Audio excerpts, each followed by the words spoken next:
자, 안녕하세요, 여러분. 우리 이번 시간에는 이번 주 첫 수업이죠. 이번 시간에는 백석의 여운한 골쪽과 이용하게 풀벌레 소리 가득 차 있었다. 요 두 가지 시를 배워보려고 해요.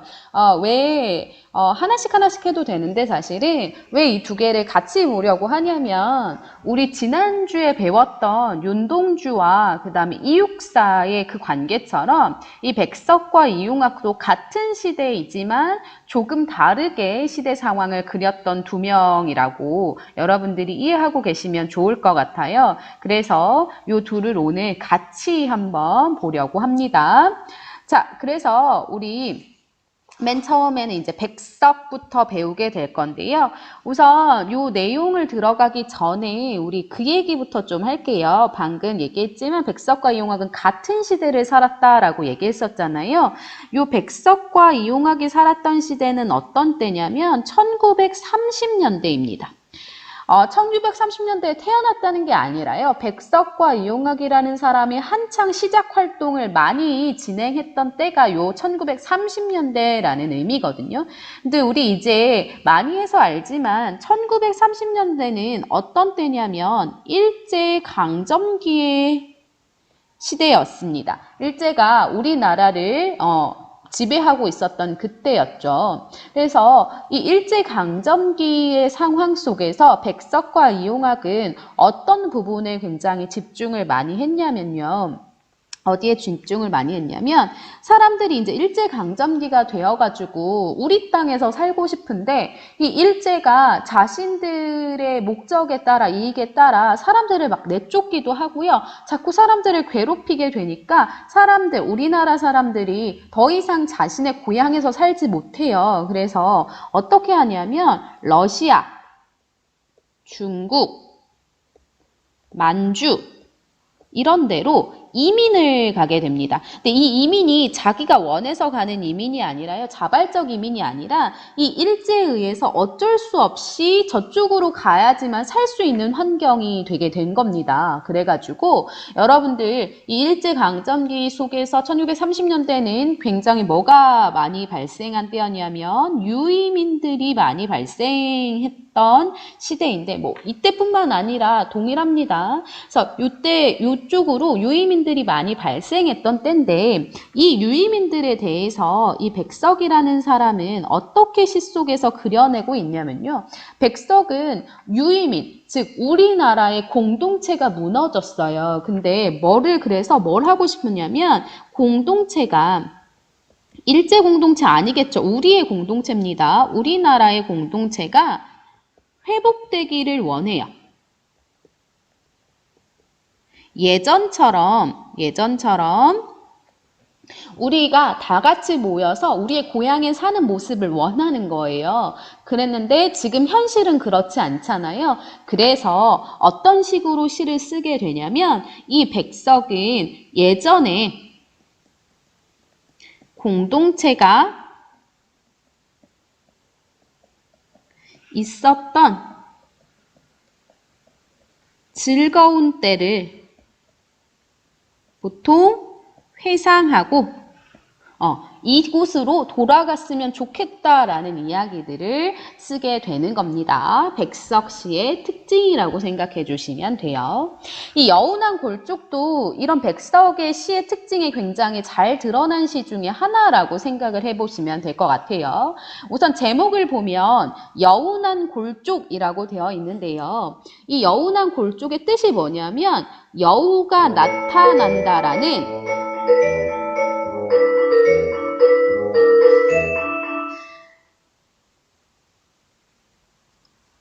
백석의 여운한 골쪽이라는 시의 제목은 뭐냐면 여우가 나타난다는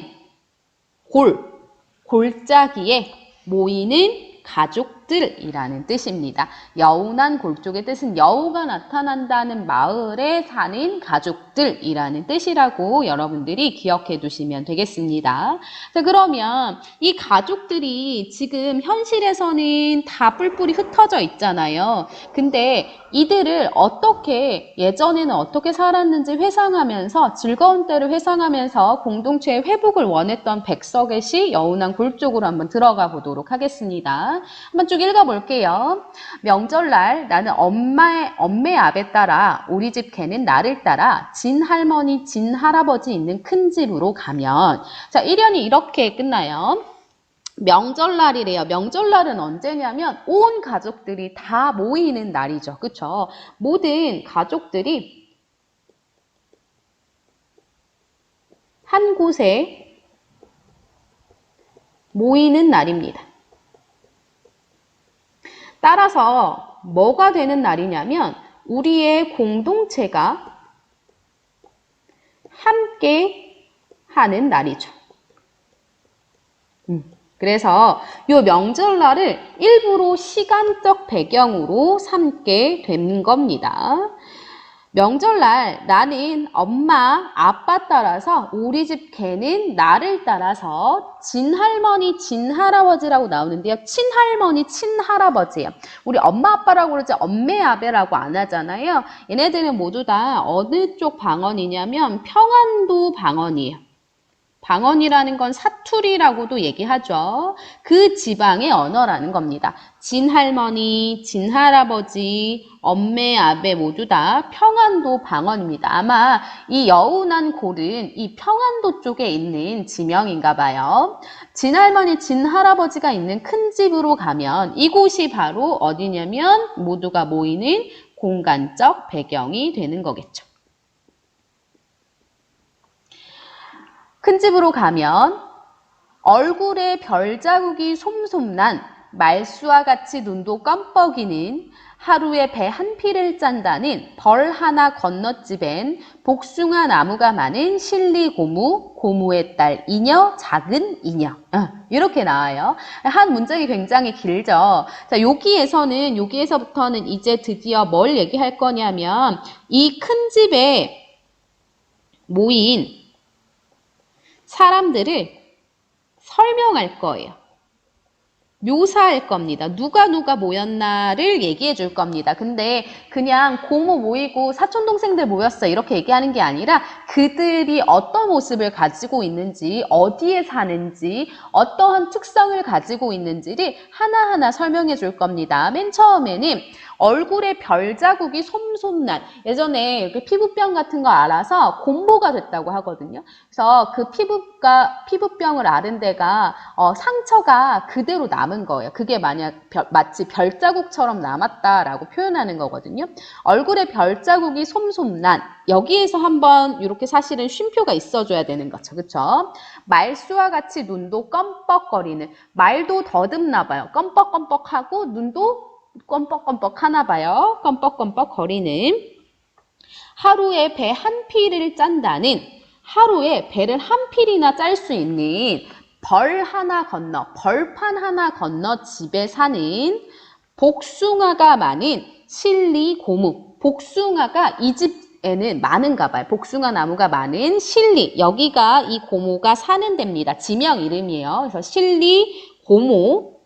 첫 번째 인물이죠. 그리고 고모의 딸 이녀, 고모의 딸 이녀. 이녀는 그냥 사촌 여동생 정도라고 생각하시면 돼요. 그리고 작은 이녀. 이렇게 해서 총 이 가족은 3명이 온 거예요. 3명이 온 거예요. 사촌, 여동생, 고모, 그 다음에 사촌 여동생, 투. 이렇게 해서 3명이 온 겁니다. 그 다음엔 또 누가 왔는지 봅시다. 16세 40이 넘은 호라비의 후처가 된 여기다가 이렇게 그어야 되겠죠. 여기는 지어볼게요. 자, 16살에 40이 넘은 홀아버지의 그 다음 처예요. 첫 번째 결혼이 아니고요. 그 40 넘은 호라비는 두 번째 결혼인데 16살짜리와 결혼을 한 거죠. 그렇죠? 포족족하니 이 포족족하다라는 건 예민하다라는 뜻입니다. 포족족하니 성이 잘 나는 굉장히 예민한 이런 뜻이겠죠. 살빛이 매감탕 같은 입술과 젖꼭지는 더 까만. 이 매감탕이라는 건 한약 같은 거거든요. 한약재를 다 넣고 끓인 건데 왜 굉장히 새카매요. 굉장히 새카매요. 그래서 살빛도 새카맣고 입술과 젖꼭지도 더 새카만 예수쟁이 마을에 가까이 사는 토산고모. 이 고모는 토산에 사나 봐요. 토산고모. 고모의 딸 승려라고 불리는 앤가 봐요. 고모의 딸 승려. 그 다음에 아들 승동이. 사촌 여동생, 사촌 동생 이렇게 되는 거겠죠. 사촌 남동생 이렇게 되는 겁니다. 선생님 잘못 썼구나. 여기에는 토산고모 네 번째고요. 고모의 딸 승려, 승동이는 다섯 번째, 여섯 번째 인물이 되는 거겠죠. 다섯 번째, 여섯 번째. 이 집도 총 3명의 인물이 왔습니다. 그 다음 가볼게요. 육십리라고 해서 파랗게 베이는 산을 넘어 있다는 해변에서 과부가 된 코끝이 빨간 언제나 흰옷이 정하던. 자, 어디서 한번 끝냐면요. 육십리라고 해서 파랗게 베이는 산을 넘어 있다는 해변에서 여기서 한번 끊어줘야겠죠. 이분은 해변에 사나 봐요. 그쵸? 우리가 봤을 때 저기 육십리 멀리 파랗게 보이는 산이 있는데 그 산을 넘어 있는 해변에 살고 있는 과부가 됐다라는 건 남편을 잃었다라는 거겠죠. 과부가 된 코끝이 엄청 빨간가 봐요. 언제나 흰옷이 정하던, 언제나 깨끗한 흰옷을 입고 있던, 말끝에 서럽게 눈물을 짤 때가 많은, 그쵸? 굉장히 울음보가 많은가 봐요. 울음쟁인가 봐요. 말끝에 서럽게 눈물을 흘릴 때가 많은 큰 꼴에 사는 고모. 이 사람이 7번째죠. 큰 꼴 고모. 고모의 딸 홍려라는 사촌 동생, 사촌 여동생, 그 다음에 아들 홍동이, 사촌 남동생, 그리고 작은 홍동이. 여기는 사촌 남동생 2 이렇게 되는 거겠죠. 배나무 접을 잘하는 배나무에 접하는 게 있거든요. 이렇게 가지와 가지를 이렇게 만나게 하는 그 배나무 접을 잘하는 주정을 하면 토방돌을 뽑는데요. 이게 무슨 소리냐면 술 마시고 내가 너무 취하게 되면 그 돌을 뽑을 정도로 아마 힘이 세다라는 의미가 되는 거겠죠. 네, 그런 토방돌을 뽑는. 그 다음에 오리치를 잘 놓는다라는 것은 오리 사냥의 그 덫 같은 거를 잘 놓는다라는 표현입니다. 오리치는 사냥에 쓰이는 덫이에요. 먼 섬에 반디젓 담그러 가기를 좋아하는 삼촌, 11번째 인물이죠. 삼촌의 엄마, 그 다음에 사촌 누이, 그리고 사촌 동생들 14 더 플러스 알파인가 봐요. 그쵸? 들이라고 표현하는 거 보니까 굉장히 많은 인물들이 모였어요. 우리 집 식구들과 합치면 최소한 20명 정도는 모이게 된 거죠. 이게 지금 백석이 일제강점기 속에서 원하는 딱 그 모습이에요. 그런 동생들. 이 그득히들 할머니 할아버지가 있는 안간애들 모여서 방 안에서는 새옷의 내음새가 나고 이 사람들 가득히 할아버지 할머니가 있는 안간에 모였대요. 공동체가 모인 거죠. 방 안에서는 새옷의 내음새가 나요. 우리 이제 명절날 돼가지고 할머니 할아버지 집 놀러 가게 되면 할머니 할아버지가 새로운 옷을 우리를 위해서 이렇게 준비해 주시잖아요. 그리고 우리도 갈 때 이제 막 새로운 옷, 설빔, 뭐 추석빔 이렇게 해서 새로운 옷을 입고 가니까 그 냄새가 나는 거예요. 그러니까 명절날 굉장히 기대감에 찬 그런 모습들이겠죠. 이제 드디어 다 모이는구나 이런 의미겠죠. 그래서 내음새라고 하는 거 보니까 후각적 이미지를 사용하고 있고요. 이거는 명절의 기대감 을 표현해주고 있다라고 보시면 됩니다. 또 인절미, 송구떡, 콩가루 찰떡의 내음새도 나고, 자, 인절미, 송구떡, 콩가루 찰떡 모두 명절 음식이에요. 명절 음식의 냄새도 난답니다. 다시 한번 후각적 이미지를 보여주고 있죠. 이때 두부와 콩나물과 볶은 잔디와 고사리와 도야지 비계는 얘네들도 모두 다 두부, 콩나물, 볶은 잔디, 고사리와 도야지 비계 얘네들도 모두 다 명절 음식들을 의미하는 거겠죠. 그쵸? 그래서 볶은 잔디 같은 경우는 진짜 잔디를 볶았다는 게 아니라 나물 같은 걸 볶았다라는 의미입니다.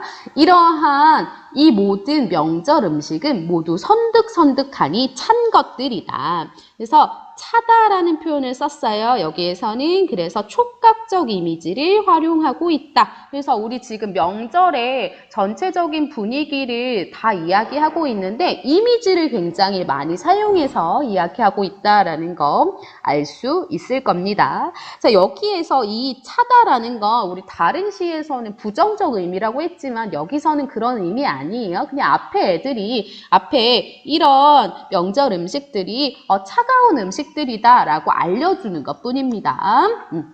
저녁술을 놓은 아이들은 이제 저녁 좀 지나서 아이들은 외양간 섭 밤마당에 달린 배나무 동산에서 쥐잡이를 하고 숨국막질을 하고 숨국막질은 숨바꼭질입니다. 꼬리 잡기를 하고 가마 타고 시집가는 노름을 하고 말 타고 장가가는 노름을 하고 이렇게 밤이 어둡도록 어떻게 노냐면 북적하니 논다라는 게 포인트예요. 공동체가 모였기 때문에 다 같이 모였고 엄청 많기 때문에 북적북적한다라는 의미겠죠. 밤이 깊어가는 집안의 엄마는 엄마들끼리 아랫간에서는 웃고 이야기하고 아이들은 아이들끼리 윗간의 방에서 한 방을 잡고 조화질하고 조화질이라는 게 뭐냐면 공기놀이예요. 공기놀이입니다. 싸방이 굴리고 이거 주사위 굴리는 거예요. 바리깨 돌림은 주방에서 이제 보여지는 그 뚜껑을 막 돌리는 놀이거든요. 그거 하고 호박대기 하고 말타기 비슷한 거예요. 제비손이 구손이 하고 제비손이 구손이는 애들끼리 이렇게 다리를 엇갈려서 이렇게 교차한 다음에 코카콜라 맛있다 이렇게 하는 거랑 똑같은 거예요. 이렇게 화디의 사기 방등에 심지를 몇 번이나 돋구고 자 방등 등에다가 심지를 몇 번이나 돋구고라는 건 그만큼 시간이 지났다는 거예요. 예전에는 그 시골에서는 그 등에다가 불을 붙여가면서 이제 밝기를 조절했었는데 우리 지금은 형광등이지만 그때는 등을 불 붙여서 생활을 했었는데 그거를 몇 번이나 다시금 붙였다라는 건 그만큼 시간이 많이 지났다라는 거죠. 홍게닭이 몇 번이나 울어서 졸음이 오면 아랫목 싸움, 자리 싸움을 히드득 거리다 잠이 들어버린대요. 닭이 울고 그래서 졸음이 오면 그러니까 충분히 많이 논 거예요. 새벽까지 충분히 많이 논 거예요. 그러면 이제서야 잠이 든답니다. 그래서 문창에 턱납새의 그림자가 지는 아침 신우이 동서들이 uk적하니 흥성거리는 부엌으론 셋문 틈으론 장지문 틈으론 부엌에서 이 아침에 시누이와 동서들이 막 북적북적하고 서로 얘기하면서 음식을 만드는 거예요. 아침 먹어야 되잖아요. 그쵸?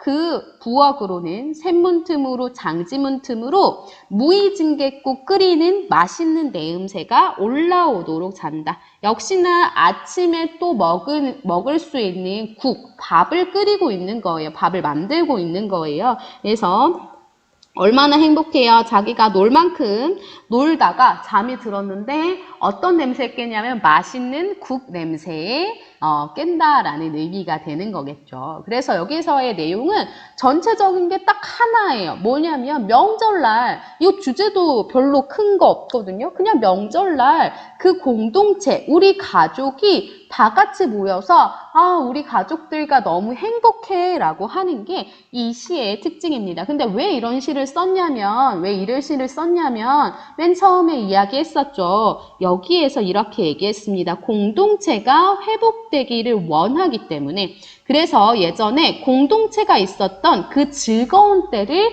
회상하려고 이런 시를 썼다라는 겁니다. 그래서 우리 명절날 이렇게 다 같이 놀고 다 같이 푹적거렸던 것처럼 이제 다른 곳에 가 있는 모든 사람들이 다 모여서 우리의 공동체를 회복했으면 좋겠어 라고 하는 게 바로 이 배우 백석의 여운한 골족의 특징이라고 보시면 되겠습니다.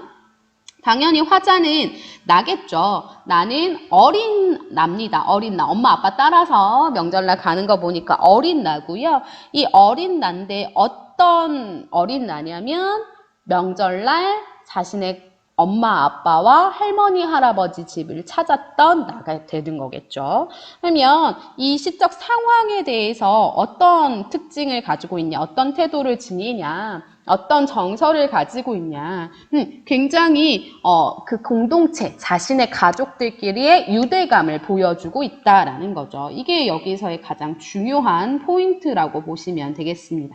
유대감을 가지고 있다라는 겁니다. 그래서 주제는 간단하다라고 얘기했었죠. 명절날 보여지는 모습과 가족 공동체 간의 유대감, 이게 바로 주제가 되는 겁니다. 명절날 모습, 그리고 가족끼리의 유대감, 이게 바로 주제가 되는 거고요. 좀 다른 색으로 한번 표시를 해볼게요. 우리 표현법들은 뭐가 있는지 한번 볼게요. 우선 첫 번째, 이 내가 어린이라고 했었죠. 그래서 어린이의 시선으로 바라보고 있다라는 거 특징이고요. 그 다음에 진할머니, 진할아버지, 엄매, 아베, 여기서 보이는 것처럼 평안도 방언을 사용하고 있다라는 것도 특징입니다. 그 다음에 우리 이렇게 내려가면 예전에 사람들이 모여서 어떠한 놀이를 했는지 쭉 얘기가 나와요. 어디 나오냐면 조아질하고 싸방이 굴리고 바리깨 돌림하고 호박대기하고 제비손이 구손이하고 이런 것들. 그래서 요거를 통해서 향토적인 소재를 사용했다라는 거 아실 수 있고요. 하나 더 할 수 있어요.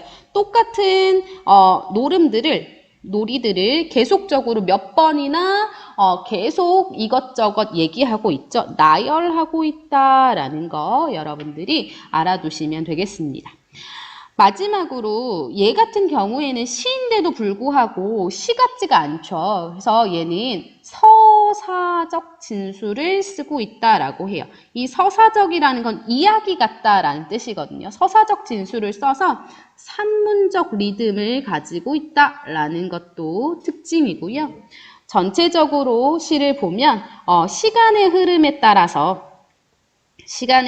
따라 시상을 전개하고 있어요. 그래서 맨 처음에 아침으로부터 시작해서 낮, 저녁, 그 다음에 밤, 새벽, 그 다음에 다시 아침까지 이렇게 시간의 순서에 따라 시상을 전개하고 있다라는 것도 특징이라는 거 알아두시면 되겠습니다. 시상 전개의 특징입니다.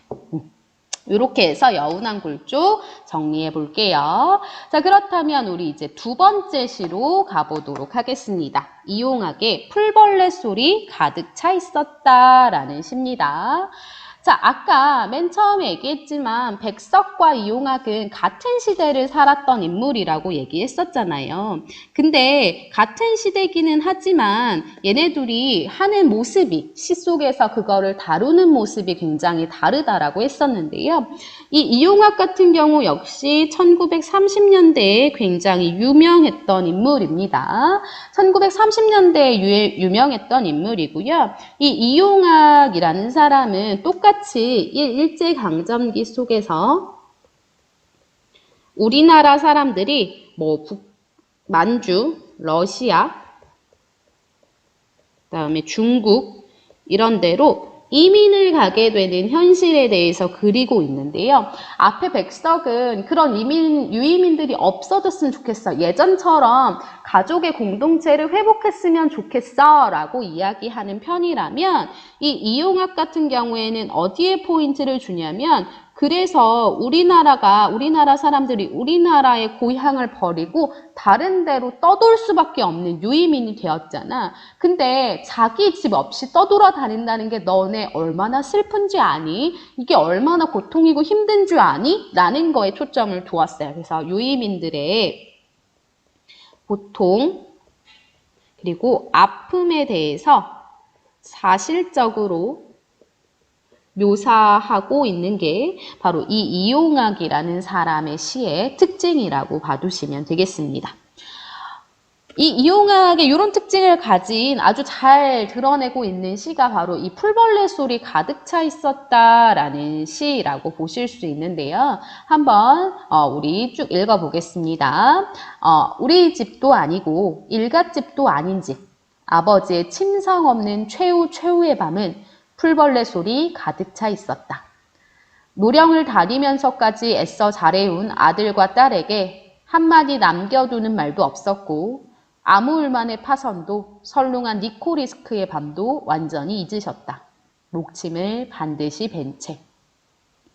다시 뜨시지 않는 두 눈에 피지 못한 꿈의 꽃봉오리가 가라앉고 얼음장에 누우신 듯 손발은 식어갈 뿐 입술은 심장의 영원한 정지를 가리켰다. 때늦은 의원이 아무 말 없이 돌아간 뒤 이웃 늙은이 손으로 눈빛 미명은 고요히 낯을 덮었다. 우리는 머리맡에 엎드려 있는 대로의 울음을 다 울었고 아버지의 침상 없는 최후의 밤은 풀벌레 소리 가득 차 있었다. 자, 이렇게 되는 시입니다. 풀벌레 소리 가득 차 있었다라는 제목이 맨 앞과 뒤에 반복되는 거 시를 읽으면서 확인하셨을 겁니다. 자, 그러면 이 시 도대체 무슨 내용을 가지고 있는지 우리 한번 들어가 보겠습니다. 우리 집도 아니고 일갓집도 아닌 집. 일갓집이라는 것은 친척집이에요. 우리 집도 아니고 친척집도 아닌 집에 우리가 있다라는 겁니다. 결국에 우리 집, 우리 고향에 있지 않는구나 라는 걸 이것을 통해 보실 수 있고요. 결국 이 사람의 상황은 그러면 자신의 고향을 떠나서 다른 곳을 전전하면서 사는 인물이구나. 유이민이라는 상황을 보여주고 있는 부분 이렇게 생각해 주시면 되겠습니다. 유이민의 상황을 보여주는 곳 이렇게 생각해 주시면 되겠습니다. 아버지의 침상 없는, 침상은 침대 같은 거거든요. 근데 아버지가 침대도 없는 그곳에서 최후의 밤, 아주 마지막의 밤을 보냈다라는 거죠. 최후의 밤이라는 건 결국 아버지가 어떻게 됐다는 거냐면 죽었다라는 거고요. 근데 아버지가 죽을 때 침상조차 없는 곳에서 죽었어요. 우리 집도 아닌데 심지어 어느 정도의 환경도 갖춰져 있지 않은 그곳에서 죽었다라는 겁니다. 그래서 아버지의 죽음은 최소한의 안식도 휴식 같은 거죠. 없는 비참한 죽음을 맞이했다라는 것을 여러분들이 확인하실 수 있습니다. 그만큼 우리는 어떤 상태냐면 궁핍한 현실의 상태라는 걸 여기서 보여주고 있죠. 그렇게 우리 집도 아니고 친척집도 아니고 침대도 없는 곳에서 아버지가 죽었다라는 거예요. 그 최후의 밤은 뭐로 가득 차 있었냐면 풀벌레 소리로 가득 차 있었다라고 표현하고 있습니다. 자, 풀벌레 소리로 가득 차 있었대요. 자, 아버지가 죽었어요. 근데 그곳이 얼마나 고요하면 풀벌레 소리만 들리는 거예요. 그렇죠. 그래서 아무 말도 못하는 가족들의 모습이 상상이 될 수 있게끔 만들어주는 거죠. 그래서 슬픈 분위기를 조성하고 있습니다. 왜 슬픈 분위기냐면 아버지의 죽음으로 인한 거겠죠. 그쵸? 아버지의 죽음으로 인해서 너무 슬픔에 잠겨 있는 거예요. 그래서 슬픔에 아버지 죽음으로 인해서 슬픔에 잠김. 그랬기 때문에 슬픈 분위기고요. 그랬기 때문에 풀벌레 소리만 가득하게 된 겁니다. 자, 이해하니 가볼게요. 노령을 다니면서까지 애써 자라게 한 아들과 딸에게 한마디 남겨두는 말도 없었대요. 이 노령은 어디냐면 러시아예요. 러시아. 아까 얘기했지만 유이민들이 보통 위쪽, 러시아, 만주, 중국 쪽으로 많이 갔거든요. 그래서 이 사람은 어디로 갔었냐면 러시아로 갔었나 봐요. 러시아를 왔다 갔다 하면서까지 아들과 딸을 엄청 잘 키우려고 노력을 했다라는 거죠. 애써서 아들과 딸을 자라게 했다라는 거예요. 근데 그들에게 한마디 남겨두는 말도 없었답니다. 유언조차 할 수 없을 정도로 굉장히 갑작스러운 죽음이라는 거겠죠. 갑작스러운 죽음이라는 겁니다. 멀도 없었고 아무울만의 파선도 설룽한 니코리스크의 밤도 완전히 잊으셨다. 이 아무울만은 아무루 지역이라고 해서 얘도 역시나 러시아고요. 그 다음에 설룽한 니코리스크의 밤. 니코리스크는 어디냐면 시베리아예요. 둘 다 이쪽 위쪽을 의미하는 거겠죠. 그래서 차가운 그 시베리아의 밤도 완전히 잊으셨다. 그쪽 러시아 쪽 추운 곳으로 자신이 일을 해서 다니면서 아들과 딸을 키웠었는데 그들에게 아들과 딸에게 한마디 말도 없이 그 러시아의 모든 걸 다 잊은 채 죽어버렸다라는 거겠죠. 목침을 반드시 벤 채 아버지가 목침을 반드시 벤 채 죽었다라는 겁니다. 다시 뜨시지 않는 두 눈에 피지 못한 꿈의 꽃봉오리가 가라앉고 이 꿈의 꽃봉오리가 가라앉는데요. 피지 못했다라는 게 포인트가 되는 거죠. 이 꿈의 꽃봉오리는 누구의 꿈의 꽃봉오리였었냐면 아버지의 꿈이었겠죠. 근데 그 아버지의 꿈이 피지 못했고 가라앉았다라는 표현을 씁니다. 그래서 아버지가 자신의 꿈을 펼쳐보지도 못한 채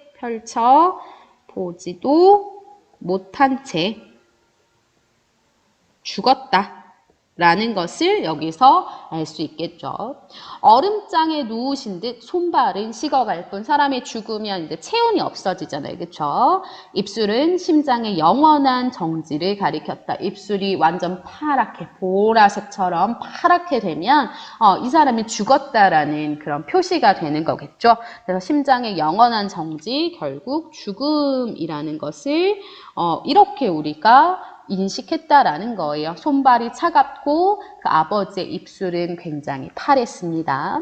왜냐면 여기서부터 여기까지 아버지의 죽음에 대해서 이야기하고 있는데요. 아버지의 죽음에 대해서 이야기하고 있는데 이 아버지의 죽음을 굉장히 자신의 감정을 넣어서 너무 슬프다. 너무 못 살겠다. 이렇게 묘사하고 있지 않고 최대한 자신의 감정은 배제한 채 어떻게 하고 있냐면 객관적으로 묘사하고 있습니다. 객관적으로 묘사하고 있어요. 그래서 더 슬픈 거예요.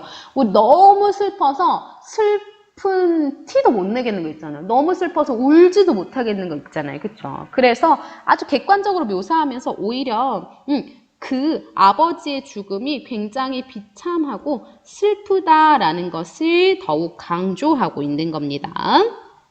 때늦은 의원이 아무 말 없이 돌아간 뒤 이웃 늙은이의 손으로 눈빛 미명은 고요히 낯을 덮었다. 죽었다라는 겁니다. 우리는 머리맡에 엎겨 있는 대로의 울음을 다 울었고, 그쵸? 아버지가 죽었으니까 얼마나 슬프겠어요. 아버지의 죽음에 대한 슬픔이겠죠. 굉장히 슬픈 겁니다. 아버지가 죽어서 슬픈 겁니다. 아버지의 침상 없는 최후의 밤은 풀벌레 소리로 가득 차 있었다. 자, 이거 맨 앞에 앞에 나왔었죠. 1연에 나왔었던 거랑 동일합니다. 1연과 동일. 그래서 비슷한 문장의 구조가 맨 앞과 맨 뒤에 반복되는 걸 뭐라고 부르냐면 수미상관이라고 부릅니다. 수미상관이라고 불러요. 자, 근데 요 1연과 맨 마지막 연이 완전히 똑같은 게 아니라 요 마지막에 요 두 줄만 똑같은 거잖아요. 그쵸? 그래서 어떤 수미상관이라고 부르냐면 변형된 수미상관이라고 불러줍니다. 변형된 수미상관. 수미상관 뜻이 뭐냐면요. 머리 숫자예요. 머리와 꼬리 밑자입니다. 맨 마지막 거, 맨 처음과 맨 마지막 게 서로 관련이 있다라는 거, 서로 똑같다라는 의미입니다. 그래서 변형된 수미상관의 구조를 통해서 뭐 하고 싶은 거냐면 반복한다는 건 결국에 강조하고 싶은 거거든요. 여기서 강조할 수 있는 게 하나밖에 더 있겠어요. 아버지의 죽음에 대한 슬픔, 참담함, 이런 것들이 여기에서 이런 감정을 강조하는 효과를 가지고 있다라고 여러분들이 이렇게 이해해 주시면 되겠습니다. 자, 여기서의 화자는 나예요. 그쵸? 납니다. 납니다. 근데 나라고 정확하게 표현되지는 않죠. 그쵸? 화자는 여기서 자식이에요. 어떤 자식이냐면 딸인지 아들인지도 몰라요. 자식이에요. 근데 어떤 자식이냐면 아버지의 죽음을 마주한 자식이에요. 이게 화자일 겁니다. 그래서 이 화자는 어떠한 정서와 태도를 지냐면 당연히 슬픔과 참담함, 뭐 비통함 이런 것들이 되는 거겠죠.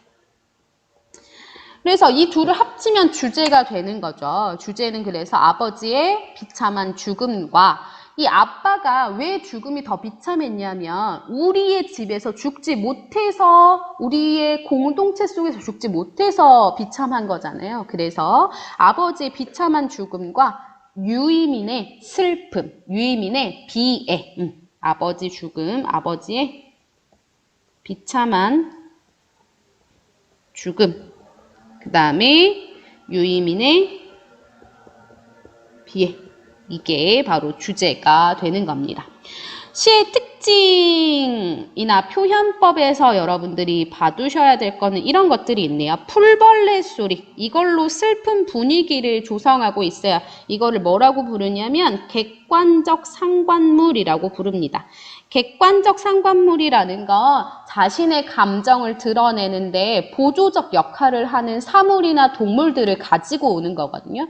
여기서도 슬픈 분위기를 조성하는데 풀벌레 소리를 가지고 오고 있으니까 객관적 상관물을 사용하고 있다라는 거고요.